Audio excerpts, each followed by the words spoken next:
Le 2 septembre 2022, Frank Drake est décédé. Frank Drake, c'était un radioastronome, un astrophysicien américain, l'un des pionniers de la recherche de vie intelligente dans la Voie lactée. Et ses contributions dans le domaine de la science sont nombreuses. Il a été notamment fondateur du champ d'études scientifiques qui s'intéresse à la recherche de la vie extraterrestre, qu'on appelle SETI. Et on lui doit également l'équation de Drake, qui est un modèle permettant d'estimer le nombre de civilisations potentielles dans la galaxie. Alors certains ont appelé cette équation, qualifié cette équation de loufoque, mais c'était quand même quelque chose d'assez conséquent. Et on lui doit également les premières observations de la ceinture Van Allen de Jupiter, et il a été l'un des premiers astronomes à avoir mesuré la température accablante de la surface de Vénus. Une personne qu'il a bien connue dit la chose suivante: quand on écrira l'histoire de la science d'ici quelques centaines d'années et qu'une forme de vie intelligente aura été détectée en dehors de la Terre, ce qui finira par arriver, j'en suis absolument convaincu, je crois que Frank aura sa place parmi les plus grands scientifiques à avoir vécu. Et donc Frank, avec Carl Sagan, qui lui a dit « L'univers est un endroit assez grand, s'il n'y a que nous, cela semble être un terrible gaspillage d'espace ». Donc Carl et Frank ont lancé un mouvement et une recherche de la vie ou d'une intelligence extraterrestre. Il a été d'abord, Frank Drake a été le directeur du radio-observatoire d'Arecibo à Porto Rico. Cet observatoire s'est effondré le 1er décembre 2020, quand deux câbles qui soutenaient les instruments qui me pesaient pas loin de 900 tonnes ont été sectionnés. Et donc, cet observatoire a été perdu à tout jamais, puisque ça ne va pas être reconstruit, ça devient maintenant obsolète. Mais Carl et Frank en particulier, a été donc l'un des acteurs majeurs de tout ce mouvement de recherche de vie ou d'intelligence extraterrestre. Drake, donc Frank, a voulu réaliser une sorte de stéthoscope spatial pour une finalité bien particulière et répondant à une passion commune qu'il avait avec beaucoup de ses contemporains, et notamment Carl Sagan, c'est découvrir la vie extraterrestre. Donc SETI, que je vous ai déjà cité, un acronyme générique qui signifie Search for Extraterrestrial Intelligence. Donc les scientifiques cherchent des preuves, donc pas seulement de la vie ailleurs, mais d'êtres intelligents dans d'autres systèmes stellaires. Et ce qu'ils vont donc faire pour mener à bien ces recherches, c'est lancer un peu une sorte de bouteille à la mer, mais à la mer interstellaire. Et c'est notamment ce qui s'est passé en 1972, et en mars 1972 et en avril 1973, lorsque les deux sondes Pioneer 10 et 11 ont été lancées, avec donc une plaque qui représente ou qui est un signal conséquent de ce que nous sommes, nous, êtres humains sur la Terre, qui doit servir, si intelligence existe au-delà de notre Terre, comme signe, comme panneau indicateur, comme quoi, coucou, nous sommes là. Nous existons.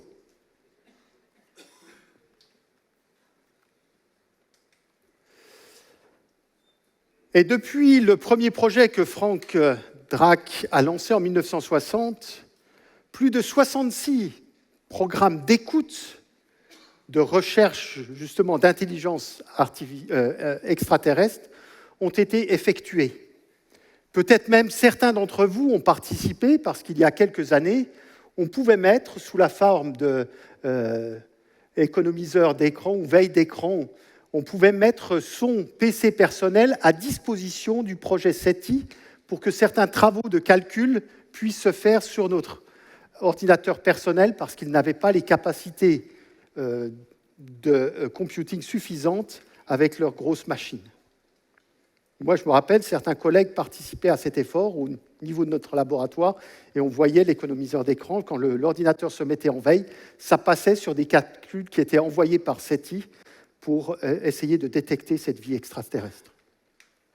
Donc, si l'on reprend le projet SETI, on se met à l'écoute de l'univers afin de capter un signal venant de l'espace.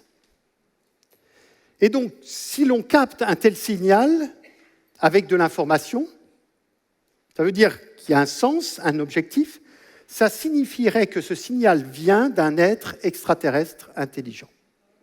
Voilà l'idée derrière.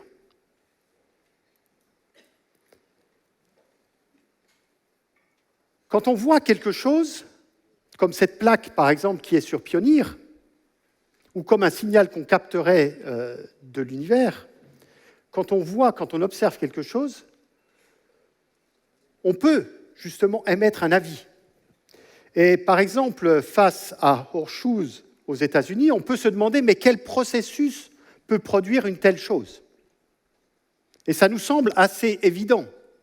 Notre réponse est claire. C'est l'érosion. On n'a pas d'autre hypothèse aujourd'hui. Si je vous propose maintenant une autre formation rocheuse, et je vous pose exactement la même question, là aussi, la réponse va être claire, un sculpteur. Nous avons deux signaux, deux photos qui agissent sous forme de signal, avec deux réponses que l'on va donner. Et donc, nous aurons deux origines ou deux causes différentes à ce que nous observons. Une cause naturelle, une cause intelligente. Alors, ce que l'on va faire maintenant, c'est se poser la question, mais qu'en est-il du vivant, du monde du vivant? Qu'en est-il? Le monde vivant fascine l'homme depuis toujours. Le monde du vivant est source d'inspiration. Et quelqu'un qui a vraiment été complètement fasciné par le monde du vivant, c'est Léonard de Vinci. Avec ses premières machines qui essayaient d'imiter les oiseaux, il voulait apprendre à voler, et donc il était vraiment fasciné par ce monde du vivant.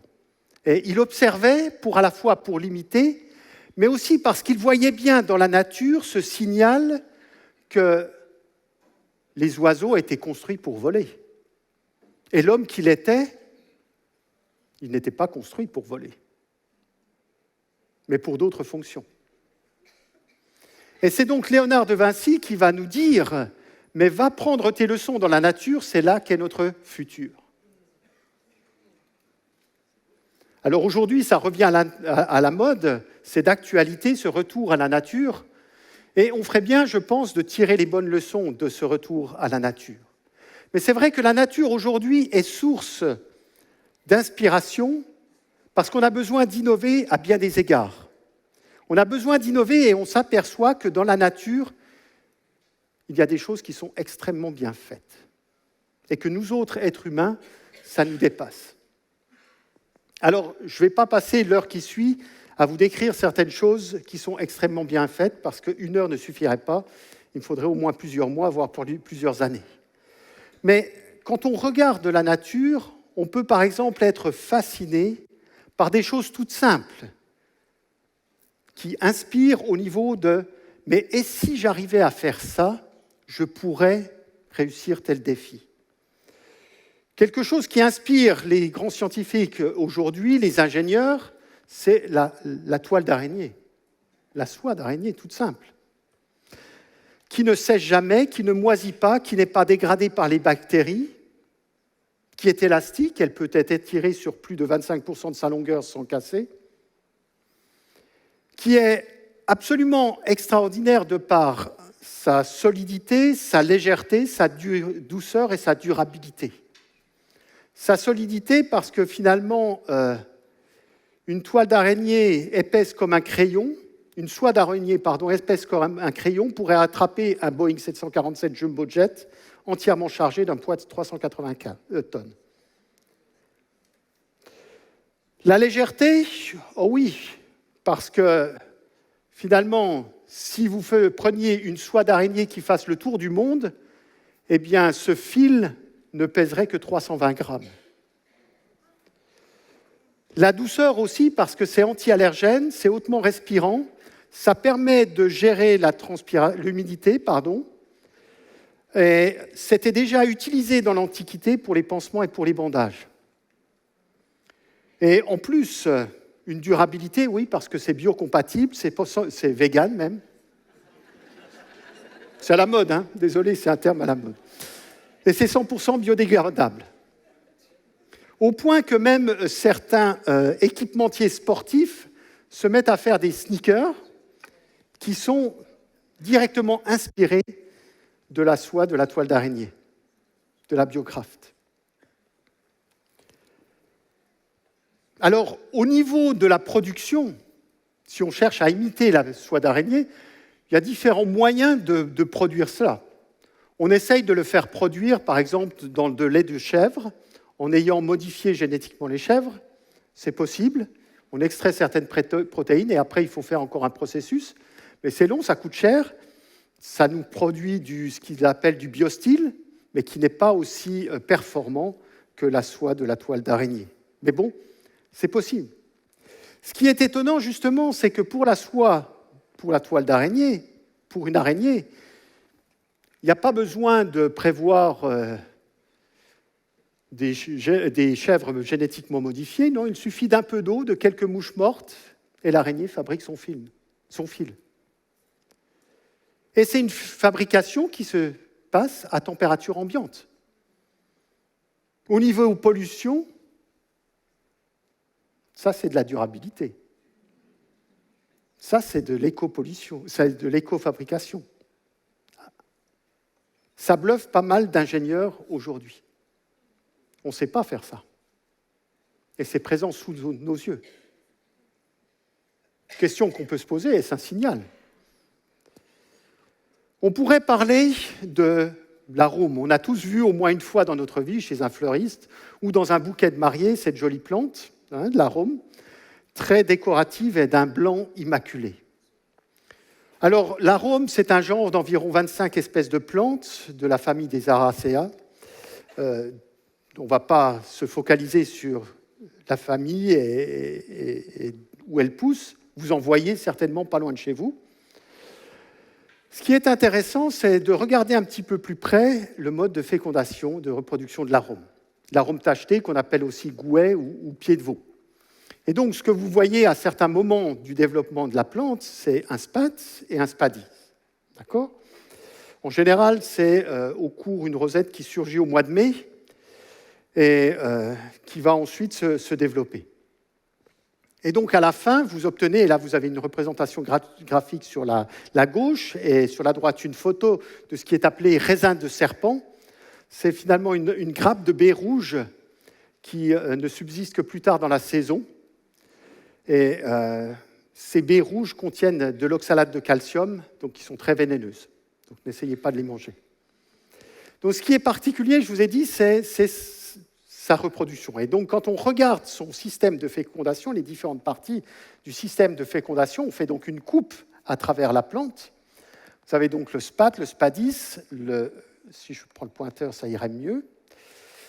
Les fleurs femelles qui sont ici en bas, les fleurs mâles ici en haut, et des poils du spadis. Et donc, ce qui est intéressant à voir, c'est qu'il n'y a pas d'autofécondation. D'accord ? Parce que c'est ce qu'on pourrait se dire. Les fleurs mâles sont ici, les fleurs femelles sont là, ok, tout va se jouer. Non. Les fleurs mâles ne vont pas féconder les fleurs femelles de la même plante. Mais la particularité, c'est que les fleurs femelles sont fécondables, puis fanées 3 jours avant que les fleurs mâles, situées donc au-dessus d'elles, laissent échapper leur pollen. Donc de toute façon, ce ne serait pas possible. Donc, il faut que les fleurs femelles soient fécondées par le pollen provenant d'autres plantes. Et c'est là que le système de fécondation de cette plante devient vraiment extraordinaire. Vous voyez cette coupe toujours d'un arôme, et vous voyez des petites mouches psychodas qui sont au fond. Vous avez peut-être senti un peu l'odeur de l'arôme à un moment donné du développement. Ça sent pas très bon. C'est un petit peu une odeur suave de fumier et d'urine mélangée. C'est pas terrible comme odeur, mais bon. Toujours est-il que ça attire ces petites mouches du genre Psychodas et qui, en arrivant sur la plante, vont tomber à l'intérieur du renflement. Et les parois de la plante sont mouillées, glissantes, et ça va donc les entraîner, ces mouches Psychodas, vers le bas du cornet, sur le spadis.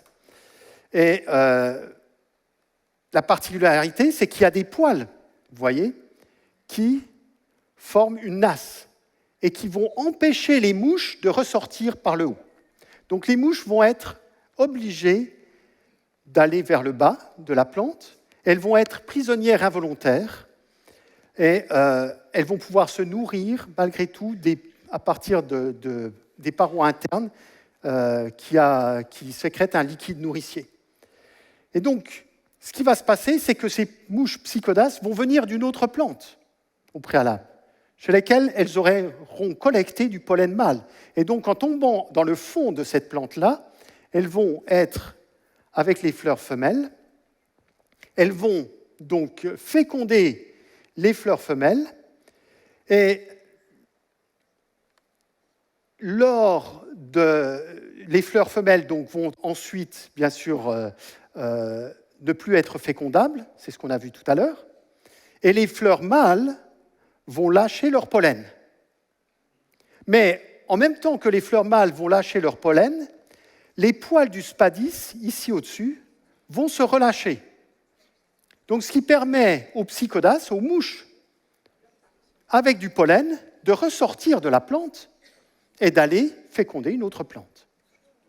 Et ce phénomène ne dépasse en général pas 72 heures. Et ainsi de suite, ça va aller de plante en plante. Tout ça, un système de fécondation assez ahurissant. Il y a d'autres choses dans la nature qui sont assez succulentes, et notamment des grenouilles qui n'existent plus. Cette espèce a disparu, c'était dans l'est de l'Australie, dans l'État du Queensland, des grenouilles qui pondaient jusqu'à 20-26 œufs, avec une période d'incubation de 6 semaines, et qui avaient la particularité, c'est que les têtards, les œufs déjà, produisaient de la prostaglandine E2. La prostaglandine E2 qui inhibe la formation d'acide gastrique, donc déjà produite par l'œuf puis par le tétard. Pourquoi est-ce important et pourquoi est-ce essentiel, cette prostaglandine E2 ? Eh bien, tout simplement parce que maman grenouille, après avoir pondu ses œufs, elle va avaler les œufs fertilisés pour les incuber pendant 6 semaines dans son estomac.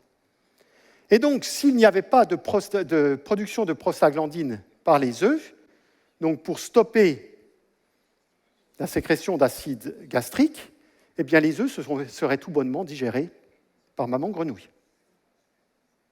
Donc, un signal envoyé par l'œuf qui est réceptionné par maman grenouille qui dit « Stop, on arrête la digestion, on se met maintenant en mode incubation pendant plusieurs semaines, il faut que les œufs puissent se développer. » Et donc ensuite, au bout de quelques semaines, eh bien, les petits vont éclore de façon assez exceptionnelle.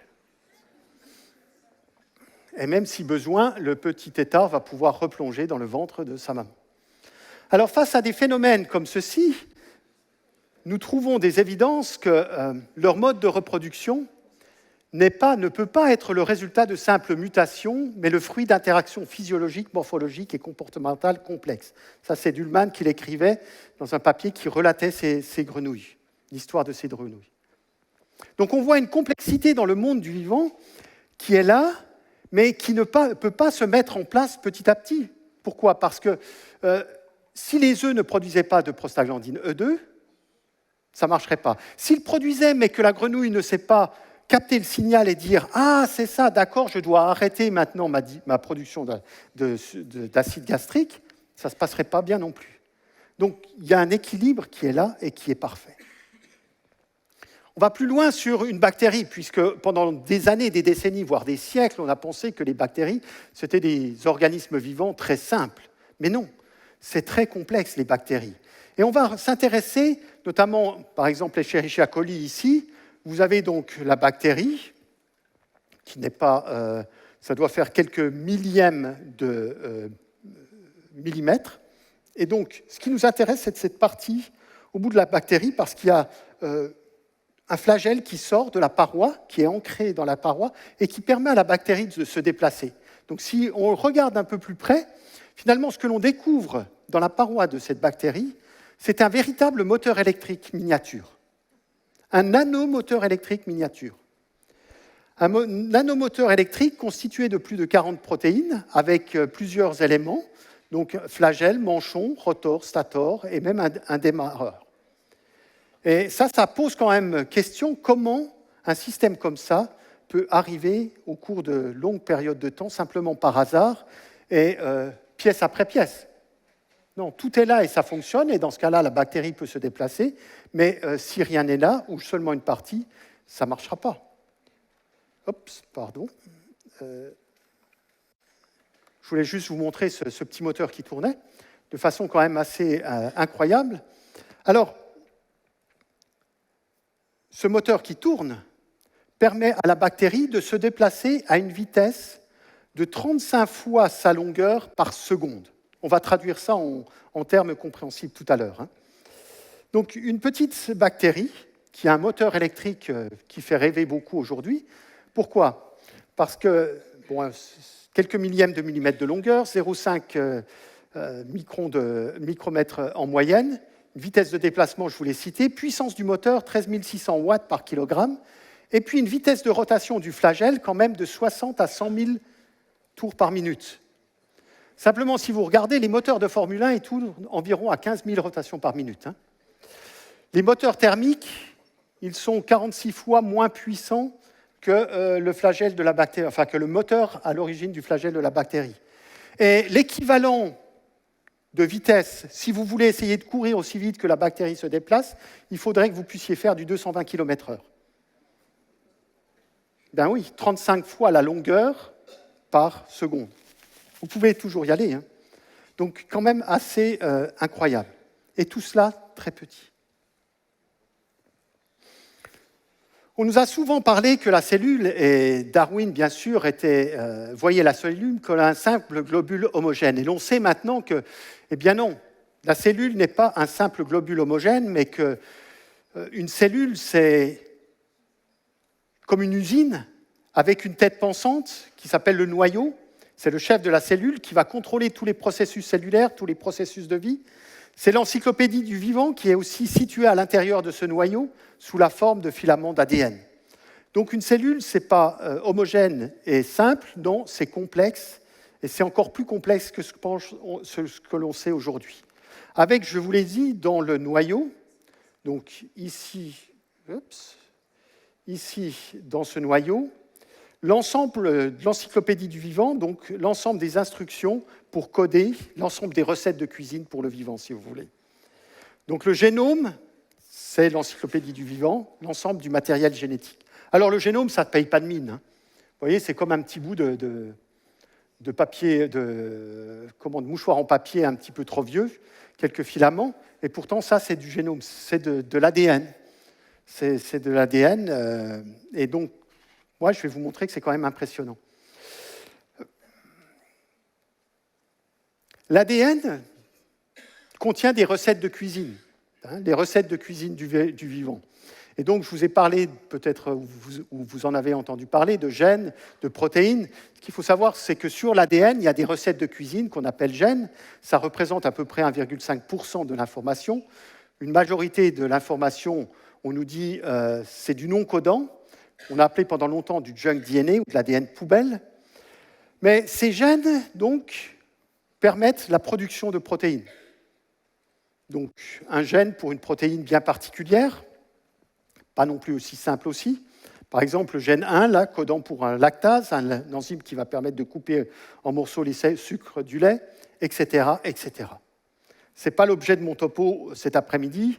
Ce qui est important de voir et de partager ensemble, c'est que le génome est extrêmement complexe, que c'est une entité dynamique, que c'est un véritable système d'exploitation et qu'il fonctionne en 4 dimensions.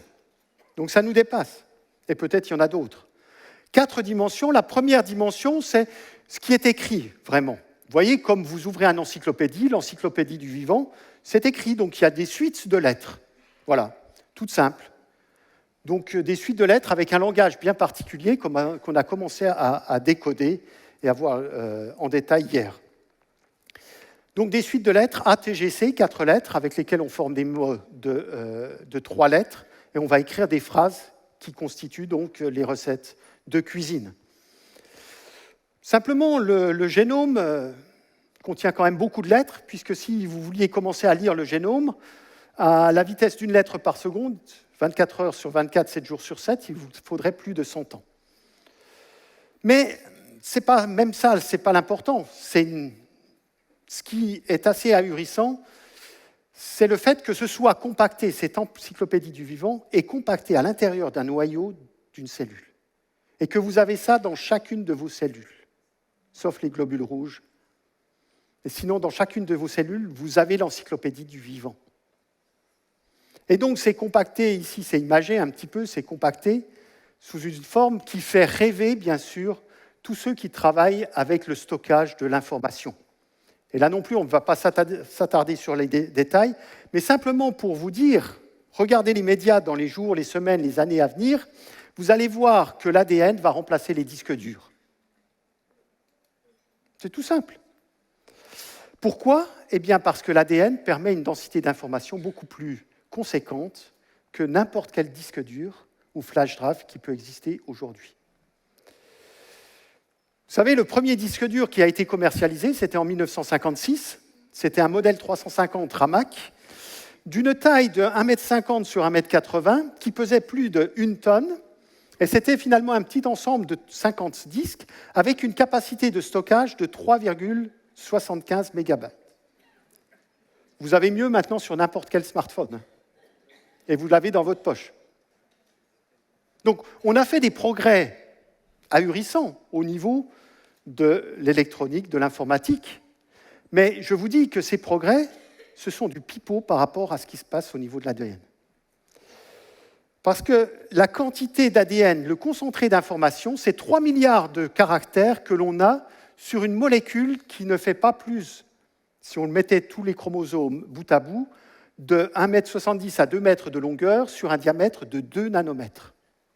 Je vais vous passer les détails du calcul de la densité de l'information, mais simplement, c'est absolument inégalé. Et ça remplace facilement les pellicules qu'on utilisait jusqu'à présent pour stocker de l'information, que ce soit des films ou même de l'information informatique. Ça dépasse les DVD. Donc les films, une bobine en général, une bobine avait une capacité de stockage de 15 à 20 minutes de film, une durée de vie entre 50 et 100 ans. Une bobine pesait 3 kg. Les DVD, c'était 16 grammes, 12 cm de diamètre. Une durée de vie d'entre 10 et 30 ans. Une capacité de stockage de 8,5 gigaoctets. L'ADN, lui, permet un stockage de 5 pétaoctets, donc 5 millions de gigaoctets. 5 millions de gigaoctets. D'accord ? Vous avez des smartphones ? Vous êtes tout content parce que vous avez le 128 gigaoctets ou le 256, non ? Gigaoctets. Là, 5 millions de gigaoctets par millimètre carré. Par millimètre carré, d'accord ? Donc votre smartphone, c'est rien. Ça peut se garder à la température ambiante, etc., etc. Donc oui, tout à fait. Ce qui se passe actuellement, c'est que des gens travaillent sur le stockage de l'information sous forme d'ADN, parce que ça va augmenter la qualité, la durée et la capacité de stockage. Si vous pouviez aujourd'hui stocker tous les films produits depuis 1900, eh bien, tous ces films, sous la forme de l'ADN, en utilisant le codage de l'ADN, tous ces films produits depuis 1900 pourraient tenir dans ces 3 briques Lego. Et ce ne sont pas des Lego Duplo, hein. Ce sont des petits Lego, là. Hein. Il y a une compagnie privée qui travaille sur le stockage de l'ADN qui s'est amusée à mettre tout Wikipédia, donc la version anglaise de Wikipédia, qui est beaucoup plus conséquente que la version française, sous forme d'ADN. Eh bien voilà, je vous présente Wikipédia version anglaise dans un petit tube, un petit flacon. Vous voyez la tache jaune là au bout du flacon? C'est ça. Donc c'est pour ça que ça fait rêver tout le monde. Toutes les bibliothèques du monde n'auraient plus de problème de place. Vous voyez vos murs de livres réduits, un petit flacon à côté de vous sur votre bureau. Alors ça reste encore pas tout simple parce qu'il y a des défis de pouvoir d'abord écrire cette information et puis d'aller relire l'information. Mais donc il y a une alliance au niveau mondial qui s'appelle la DNA Data Storage Alliance pour justement créer un écosystème basé sur les technologies de l'ADN en tant que moyen de stockage de l'information.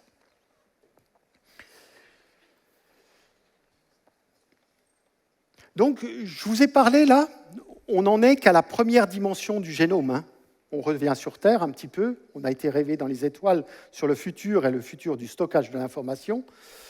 L'encyclopédie du vivant sur une molécule d'ADN stockée sur la forme de séquences de lettres. Ça, c'est la première dimension. Mais sauf que cette première dimension n'est pas suffisante pour comprendre vraiment ce qui se passe. C'est que quand vous regardez le génome d'une chenille ou le génome d'un papillon correspondant à cette chenille, vous avez exactement le même génome. L'encyclopédie du vivant de la chenille et de ce papillon sont absolument identiques. Mais la façon dont ils lisent les instructions du génome sont différentes. Ce qui fait qu'à un moment de la vie, c'est une chenille, à un autre moment de la vie, c'est un papillon. C'est quand même ahurissant. Ce n'est pas de l'évolution accélérée. C'est simplement, on lit les informations de façon différente. Et donc c'est là où on voit que l'ensemble du génome, le répertoire complet des variants d'ADN, des gènes, ne suffisent pas pour comprendre le fonctionnement d'un génome. C'est là que on commence les balbutiements de la puissance de l'épigénome. C'est-à-dire qu'au-delà de la séquence de l'ADN, de la suite de lettres, il y a une autre couche d'informations qui est greffée dessus et qu'on commence à décrypter, à décoder, à comprendre, avec en plus une notion que l'on croyait définitive, qui était l'ADN poubelle, mais qui est maintenant sortie de la poubelle. Le projet ENCODE, donc en 2012, a montré que finalement les gènes ne sont pas les seules parties de l'ADN qui servent à quelque chose. En connaissant de mieux en mieux les génomes, en séquençant de plus en plus de génomes, eh bien finalement on s'aperçoit que toutes ces séquences qui sont entre les gènes, qu'on pensait des résidus de longues périodes de temps d'évolution, en fait c'est comme une table de mixage qui est absolument nécessaire pour réguler l'expression des gènes et faire en sorte que les bonnes choses sont produites au bon moment. Et donc c'est la fin de l'ADN poubelle. Les généticiens sortent l'ADN de la poubelle. Les chercheurs mettent à jour des fonctions inconnues de l'ADN non codant. Donc la deuxième dimension de notre génome, c'est un réseau interactif. Le génome va travailler, certains endroits du génome vont travailler avec une autre zone. Il va y avoir une interaction, ou alors même dans un même fragment d'ADN. Il y a notamment des travaux qui ont été conduits il y a déjà bien longtemps, qui ont permis de décoder et de comprendre le fonctionnement de ce qu'on appelle l'opéron lactose. Alors, je vais vous passer les détails, parce que sinon ça va mener trop loin, mais l'organisation de l'opéron lactose, c'est l'un des exemples les plus simples que l'on pourrait prendre, avec justement une modulation de son fonctionnement selon qu'il y a du lactose présent ou absent. Je m'arrête là. Il y a d'autres choses qui se passent au niveau de notre génome, que l'on voit que des gènes sont surexprimés suite à l'action de miRNA. Si vous voulez, ce sont des petites photocopies de bouts d'ADN qui sont transformés donc en ARN, donc en photocopie, et qui vont aller servir un peu de rhéostat pour surexprimer certains gènes, pour faire que certaines recettes de cuisine soient produites en plus grande quantité par rapport à d'autres. Et tout ça, c'est bien équilibré selon des facteurs environnementaux de la cellule ou à l'intérieur de l'organisme qui sont vraiment très bien équilibrés. Il y a aussi le fait que finalement on croyait qu'un gène c'était simplement une suite de séquences codantes et non codantes et que ça donnait une protéine.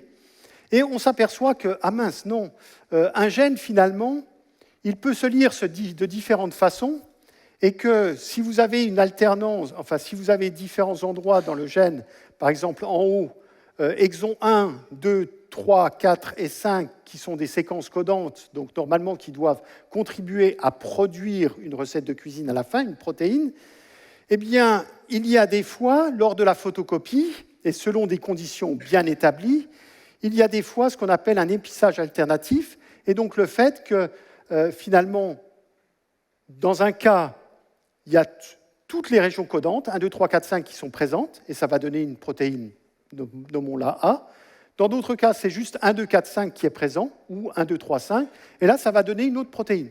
Et donc la notion de un gène, une protéine est complètement remise à mal, et ça vient perturber ce qu'on croyait être vrai. Ce qu'il y a aussi, et ce que je ne peux pas vous décrire dans les détails, par exemple pour le développement de l'œil, il y a à un moment donné un gène régulateur maître qui va entraîner une cascade d'événements issus de 2 à 3 000 gènes qui vont finalement aboutir à la formation de l'œil. Donc au niveau du génome, il y a des cascades d'événements qui vont arriver, et c'est un petit peu comme ce qui se passe au niveau de la coagulation sanguine. Là aussi, c'est une cascade d'événements qui s'enchaînent et qui se déroulent de façon, on dirait, quasi automatique. Et si quelque chose n'est pas en place, eh bien, la fonction finale n'existe pas, est mise à mal, et il y a un gros problème pour l'organisme. On peut parler maintenant aussi de l'architecture. Vous avez vu que l'ADN est compacté, d'accord, dans le noyau d'une cellule. Mais il y a une architecture 3D. Alors souvent, les chromosomes sont représentés de cette façon-là. C'est sous la forme de chromosomes compactés. Mais ce qu'il y a, c'est qu'on sait aujourd'hui que la position des gènes n'est pas aléatoire. On a l'impression que les gènes impliqués dans certaines voies métaboliques sont distribués de façon aléatoire, en première dimension. Donc sur la séquence, si vous lisez que les lettres, vous avez l'impression que, ah oui, il y a tel gène qui, normalement, dans cette réaction, interagit avec tel autre, ben, il est là, au début, sur le chromosome, et puis l'autre, il est très loin, à l'autre bout du chromosome, sur la séquence. Mais si on regarde ces positions dans l'espace, en 3 dimensions, on s'aperçoit au sein du noyau que les gènes d'une même voie métabolique semblent former des clusters. Alors certains s'amusent à faire ce qu'on appelle du chromosome painting, de la peinture de chromosomes, dans le noyau, pour montrer justement que ces chromosomes, vous voyez, à certains moments, ils ont des territoires chromosomiques, ce qui va leur permettre d'être au bon endroit et surtout au bon moment. Au bon moment parce qu'il y a des modifications dans le temps. Modifications dans le temps de la séquence de l'ADN, avec même des interactions entre régions chromosomiques. Alors là aussi, je ne vais pas m'étendre là-dessus.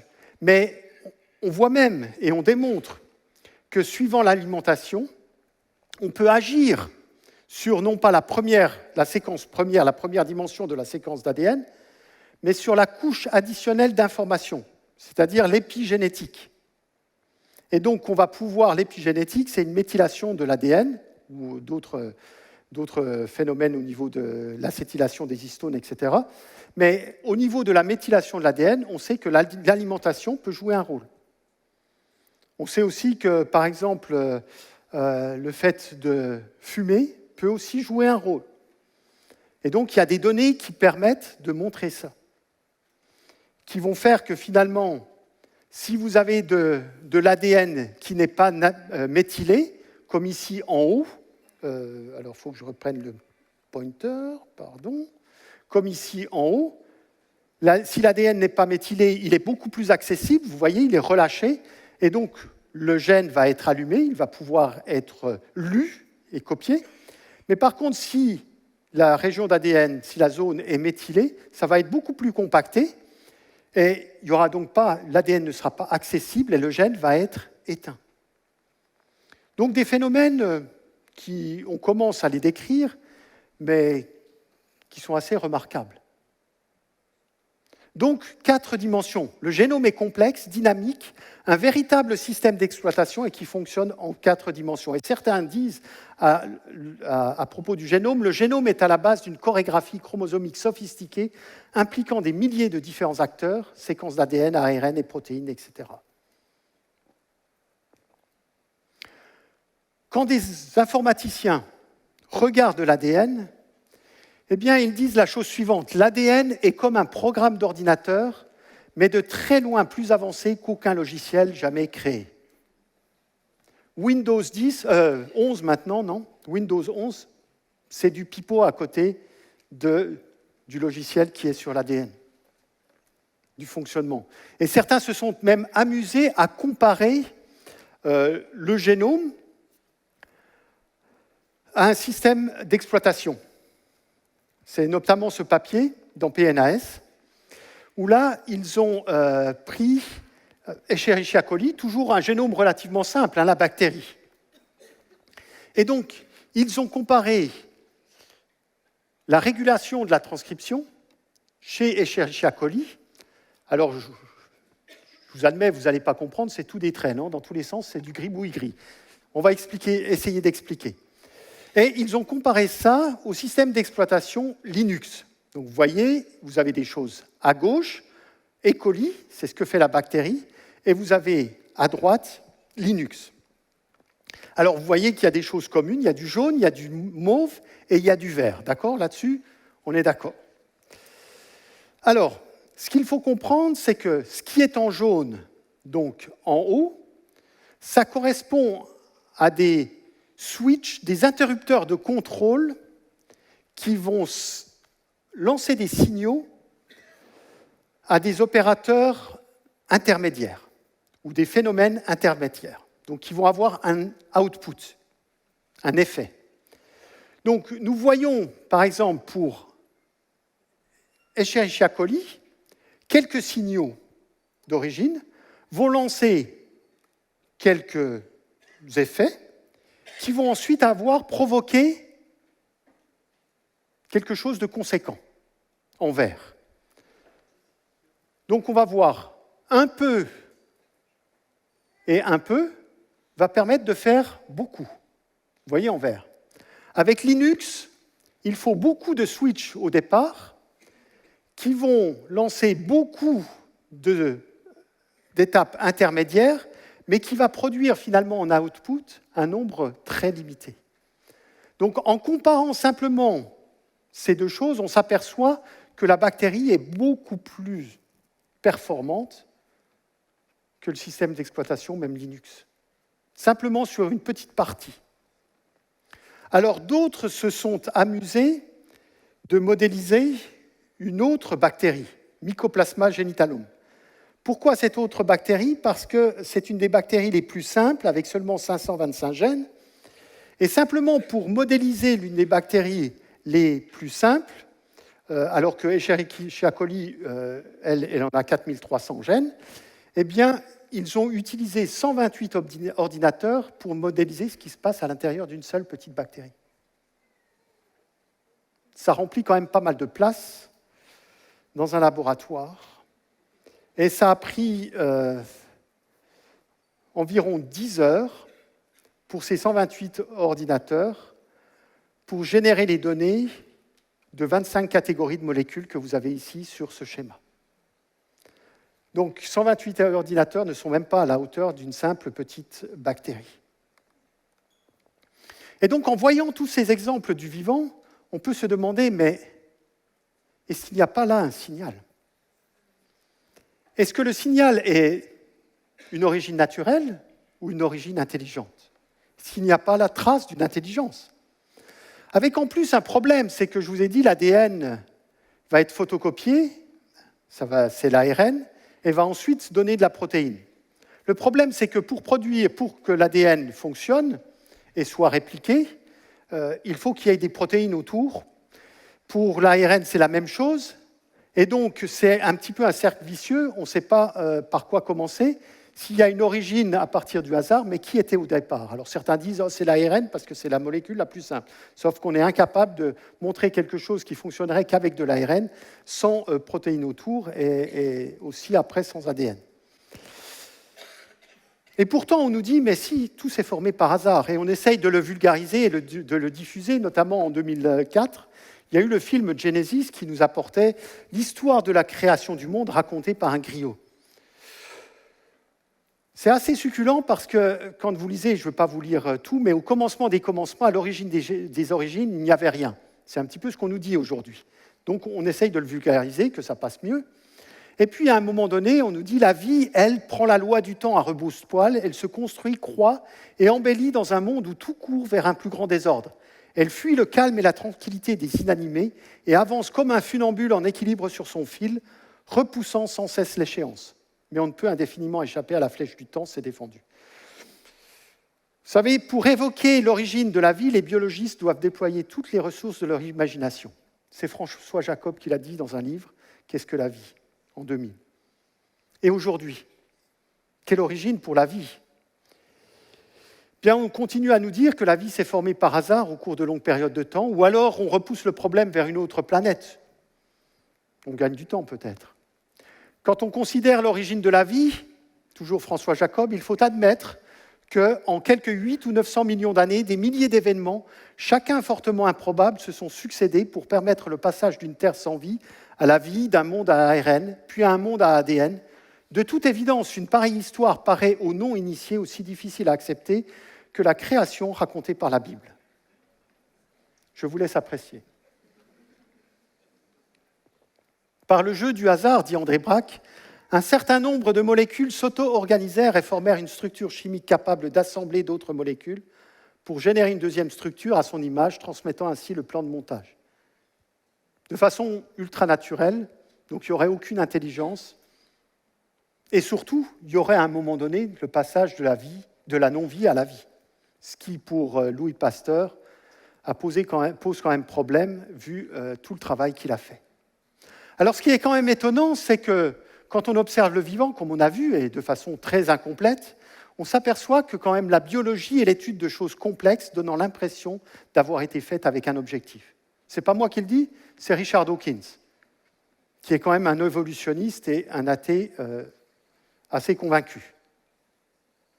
Ça donne l'impression d'avoir été fait avec un objectif. Et c'est vrai, quand on regarde le monde du vivant, eh bien, on peut en tirer quelques leçons.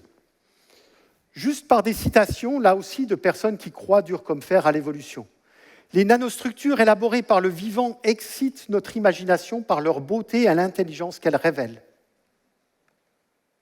Michael Denton, qui remet en cause Darwin, dit la chose suivante, « Partout où l'on regarde, à quelque échelle que ce soit, on trouve une intelligence, une ingéniosité d'une qualité absolument transcendante. » Elle continue en disant « À côté du niveau d'ingéniosité et de complexité présenté par la machinerie moléculaire, nos objets artificiels, même les plus avancés, paraissent grossiers. » Et donc, on se pose la question, devant de telles choses, devant le monde du vivant, on peut se dire, mais le hasard fait bien les choses. La nature est parfaite, ah oui, Dame Nature a bien fait les choses. Ou alors, est-ce qu'il y a une intelligence supérieure? Est-ce qu'il y a la trace d'un architecte exceptionnel? Pour le professeur Rabichon, qui était professeur d'anatomie à l'Université de Montpellier, la question est de savoir si le système vivant que nous connaissons de mieux en mieux s'est fait seul ou s'il a été initié et construit. Alors certains vont répondre « Ah non, ça s'est fait tout seul ». Des millions d'années avant l'apparition de l'homme, la vie avait déjà inventé la roue, le moteur atomique, le sonar, le vol stationnaire, la capture de l'énergie solaire, l'éclairage électrique, le GPS et des myriades de techniques qui nous dépassent encore complètement.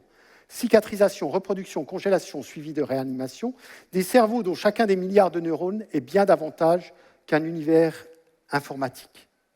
Des millions d'années avant l'apparition de l'homme, la vie avait déjà inventé la roue, comme si la vie était intelligente. Non, la vie est un signal d'une intelligence.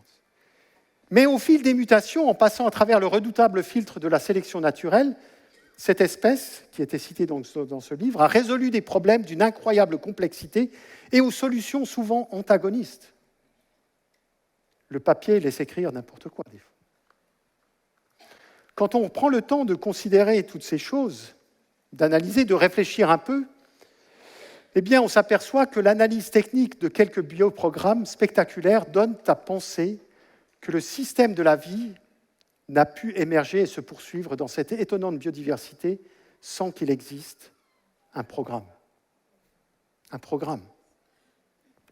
Face à une fonction, un organe, une structure cellulaire ou une variation dynamique, si coexistent une intentionnalité, une complexité, une réussite technique, une reproductibilité, le hasard doit être éliminé. L'intentionnalité est l'expression d'une volonté finalisée, c'est-à-dire une action avec un but clairement perceptible et exprimable. C'est en quelque sorte la traduction d'un cahier des charges. C'est ce que Léonard de Vinci avait tout à fait découvert. En observant les oiseaux, il voyait qu'ils étaient faits pour voler. Et donc il cherchait à développer un cahier des charges et à transcrire ce cahier des charges en machines volantes qu'il construisait.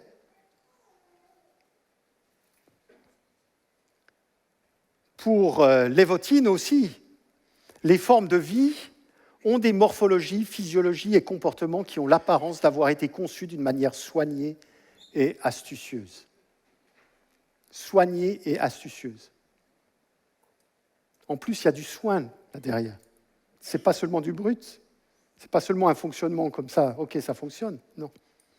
Et d'ailleurs, si on reprend le registre fossile, ce qui est intéressant de voir, c'est que toutes ces formes de vie, conçues d'une manière soignée, mais que même ce qu'on nous dit être ancien de plusieurs millions d'années, ça semble déjà être soigné.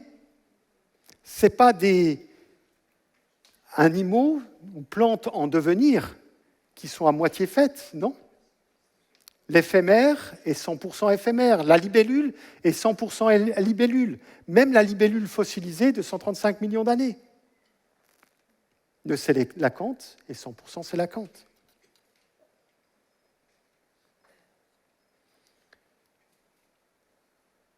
On a parlé un petit peu du génome. On a juste survolé les connaissances du génome. On pourra aller dans bien plus de détails. Mais on va continuer au cours des prochaines années et décennies à accumuler des informations sur le génome. Mais déjà parce qu'on connaît, certains sont époustouflés. Gene Myers, qui a contribué au premier séquençage du génome humain dans la compagnie Celera Genomics, qui était dans le Maryland à l'époque, il dit la chose suivante: « Je suis époustouflé par l'architecture de la vie. Le système est extrêmement complexe. C'est comme s'il avait été construit, pensé. Nous sommes délicieusement complexes au niveau moléculaire, et il y a encore un élément magique, métaphysique, il y a une immense intelligence. »